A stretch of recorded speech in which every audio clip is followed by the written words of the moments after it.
And this is just one of the reasons why Star Riders was just so fun to work on. Hey there, my name is Scott McDaniel, and I've been a professional comic book artist for 30 years now. I got my start with Marvel Comics, working on Daredevil, before heading on over to DC Comics, where I worked on Nightwing, and then Batman, and then Superman.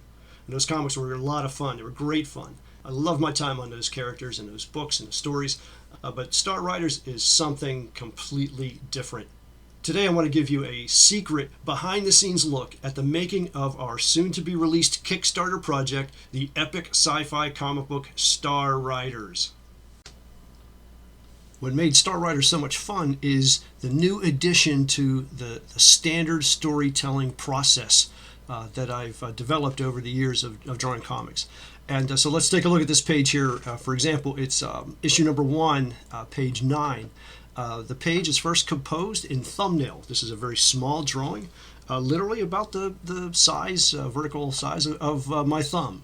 And it's just an arrangement of the panels with just the mere suggestion of interior artwork to get a sense of eye flow and how things can fit onto the page.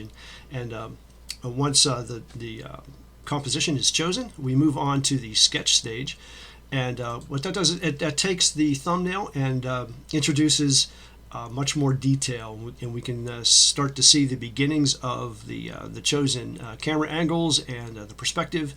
And that's the perspective is going to be the big key here. As you can see in panel 2, that we have a high camera angle looking down on these two characters in an engineering office, and so we could see filing cabinets and a whiteboard with some mathematics sketched on it, a desk, a hallway, doorway. All these things are general rectilinear forms and rather easy to capture in three-point perspective. And so once those things are determined and chosen to fit the story well, they're developed into a tight drawing, a tight pencil drawing that you see here. And then that is passed along to the inker, who renders it in ink and looks to really clarify lines and separate layers and planes in the artwork. And then that goes on to be colored and lettered, and that becomes the final image for that particular page. So now let's take a look at the new process as I developed it for the unique demands of Star Riders. As you can see, we start the same way. We start with the thumbnail that captures the entire page, identifies the most dramatic moment on the page, and then uses the other panels in support of that to move into and out of that most dramatic moment gracefully, but also in a unique and cool way. And so once that composition is chosen, that artwork gets solidified into a layout. But given the highly unique geometry of the objects in this particular story, I decided to spend some extra time to develop a model. And I'll show you more of that in just a second.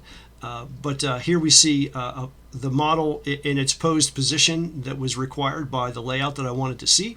And then that becomes the underdrawing for the detailed pencil art that will go on to be inked and colored as normal. And that way we don't end up with artwork that looks CGI integrated in with traditional comic book line art styling. Using the model as just an underdrawing means that we have consistency throughout the overall image. So let's take a look at that model. Here's an alien excavator ship, and you can see it features just wild geometry. And while it is certainly doable to figure all this out in a three-point perspective, I just determined that it would be far easier to build this model in 3D and then pose it as I need to see it in the story. And so here's a little animation that gives you an exploded view of the object as it is built and assembled. And so once I get the shape as I want it for this particular ship, I can then pose it in any angle that I want and then use that as the underdrawing in the typical standard art creation process so that we have a unique look through the book. So I hope you've enjoyed this secret behind-the-scenes look at preparing some of the artwork for Star Riders. And if it's piqued your interest, I'll invite you to head on over to Kickstarter.com and do a search for Star Riders, and you'll find us there.